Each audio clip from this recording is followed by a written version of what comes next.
జీవితంలో ఎటు చూసినా ఫెయిల్యూర్ మాత్రమే ఉంది.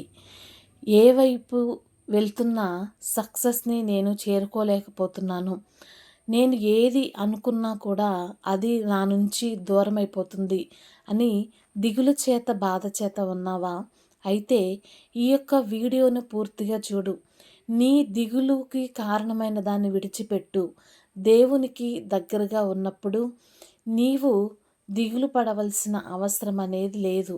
విజయం అనేది నీ దగ్గరకు వస్తుంది. 10,000 సార్లు ప్రయత్నం చేసి ఓడిపోయిన వ్యక్తి చివరికి సక్సెస్‌ని దక్కించుకున్నాడు. ఆ వ్యక్తి ఎవరో కాదండి, థామస్ ఆల్వా ఎడిసన్ గారు. మరి ఈయనే మనకి ఒక ఉదాహరణ. ఈ యొక్క ఉదాహరణను మనం తీసుకొని ఈయన యొక్క జీవితం నుండి మనం ఒక ఆత్మీయ పాఠాన్ని నేర్చుకుందాము. అందరూ ఈ యొక్క వీడియోని చూసి ఈ విధముగా దిగులు చెందుతున్న వారికి షేర్ చేయండి. ఆత్మీయంగా ఎదగటానికి లబ్ధి అనేది పొందుతుంది. మరి ఈయన యొక్క జీవితంలో ఒక మాట అన్నారు. బైబిల్ నేను చదవగా అది నన్ను వెలిగించింది. అది ఇతరులను వెలిగించేలాగా నన్ను చేసింది అని ఆయన జీవితంలో ఒక మాట చెప్పారు. నిజమే కదండి. బైబిల్ అనేది మనము ఎలా నడవాలో, ఏ పని చెయ్యాలో మనకి నేర్పుతుంది. ఫెయిల్యూ అనేది ఒక పునాదిగా మనం వేసుకోవాలి. మనము అనుకున్నది జరగట్లేదు అంటే అది మన తప్పు కాదు. అది దేవుని యొక్క చిత్తము కాదేమో. లేదు అంటే మనం ఇంకా ఏ విధముగా ప్రయత్నం చేయాలి అని ఆలోచించట్లేదేమో. ఈ యొక్క థామస్ ఆల్వా ఎడిసన్ గారు ఆయన యొక్క జీవితాన్ని మనం పరీక్ష చేసినప్పుడు చిన్ననాటి నుండి అల్లరివాడు అని పేరు పొందినా కూడా తల్లి చేత విద్యాభ్యాసాన్ని పొందుకున్నాడు. మరి లెటర్ టీచర్ ఇచ్చారు. ఏమని? ఈయన భయంకరమైన అల్లరి చేస్తున్నాడు, ఈయన స్కూల్కి రావటానికి అర్హుడు కాదు అన్నప్పుడు తన తల్లి తనకి విద్యాభ్యాసాన్ని నేర్పించింది. ఆర్థిక ఇబ్బందుల్లో ఉన్నప్పుడు పేపర్ని అమ్ముకుని తన యొక్క ఆర్థిక ఇబ్బందిని తగ్గించుకున్నాడు.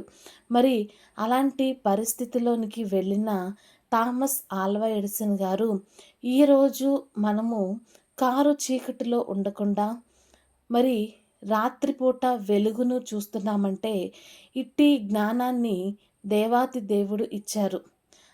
దేవాతి దేవుడు సహాయం చేయకపోతే ఆయనకి అట్టి జ్ఞానము ఉండదు. కాబట్టి ఫెయిల్యూర్ అనేది మనము ఎప్పటికీ కూడా ఒప్పుకోకూడదు. మరి ఆ యొక్క ఫెయిల్యూర్ని ఇటుకగా పేర్చుకొని సక్సెస్ని అనే ఇల్లుని నిర్మించుకోవాలి. మరి శిష్యుడిగా పేరు పొందినటువంటి పేతురు ముమ్మారు యేసు ప్రభువుని నేను ఎరగను అని చెప్పాడు. అప్పుడు చెప్పిన వెంటనే పశ్చాత్తాపం చెందాడు. ఒక్కరోజు ప్రసంగంలోనే 3,000 మందిని రక్షించగలిగాడు. ఎక్కడ ఫెయిల్ అయ్యాడు పేతురు గారు? యేసు ప్రభువుని ఎరగను అన్న పేతురే యేసు ప్రభు గురించి బోధించి 3,000 మందిని రక్షించారు. మరి యోబు యొక్క జీవితాన్ని పరీక్ష చేసినప్పుడు ఆయన ఒక్క రోజులోనే తన బిడ్డల్ని, తన ఆస్తిని, తన పొలాన్ని, పొలంలో ఉన్న గొర్రెల్ని, మేకల్ని, మందల్ని, తన పనివారిని యావత్తును, తన ఆరోగ్యం యావత్తును పోగొట్టుకున్నాడు. మరి పోగొట్టుకున్నాడు కానీ దేవుణ్ణి దూషించాడా? దేవుణ్ణి నీవెందుకు నాకు ఈ పరిస్థితి తీసుకొచ్చావని ప్రశ్నించాడా? లేదు. కానీ దేవుడే ఇచ్చాడు, దేవుడే తీసుకున్నాడు అని చెప్పారు. మరి మనము అట్టి నీతిని, విశ్వాసమును కలిగి ఉండాలి. అప్పుడే రెండింతల ఆశీర్వాదాన్ని యోబు భక్తుడు ఏ విధముగా పొందుకున్నారో మనము కూడా అదే విధముగా ఆశీర్వాదాన్ని పొందుకోగలుగుతాం. మరి ఏ ఏ విషయంలో కూడా మనం నిరుత్సాహం చెందకూడదు. దేవుని వైపు చూడాలి. దేవుని యొక్క ఆశీర్వాదం వైపు చూడాలి. రాకడకు సిద్ధపడాలి.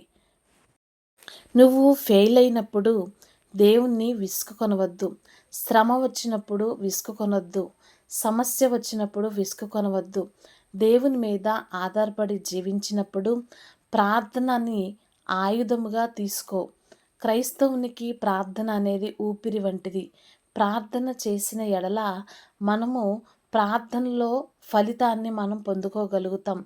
నిరీక్షణకు ఆధారము లేని సమయంలో అబ్రహాము గారు విశ్వాసమును కలిగి ఉన్నప్పుడు మరి అలాంటి స్థితిలో కూడా మరి బిడ్డను పొందుకునేటువంటి అర్హతను వారసత్వాన్ని ఆయన తీసుకున్నారు. అలాంటి విశ్వాసమును మనము కలిగి ఉండి మనము కూడా అబ్రహాము యొక్క కుమారుల వరుసలోనికి వెళ్ళిపోదాం. ఈ యొక్క వీడియో ద్వారా మీరు చాలామంది ఈ యొక్క వీడియోని చూసి ఆత్మీయంగా బలపడాలి అనేదే మా యొక్క నిరీక్షణ అయ్యుంది. కాబట్టి ఎవరూ కూడా నిరుత్సాహంలోనికి వెళ్ళొద్దు. దేవుని వైపు చూద్దాం. దేవుని నుంచి వచ్చే ఆశీర్వాదాన్ని మనం పొందుకుందాం. కడవరి కాలంలో ఉన్నాము మనందరము. రాకడ అనేది అతి సమీపముగా ఉంది కాబట్టి మనము రాకడికి సిద్ధపడాలి కాబట్టి వధువుగా తయారు కావాలి కాబట్టి పరిశుద్ధాత్మ యొక్క సహాయముతో మనము రాకడికి సిద్ధపడదాం. ఇతరులను వెలిగిద్దాం.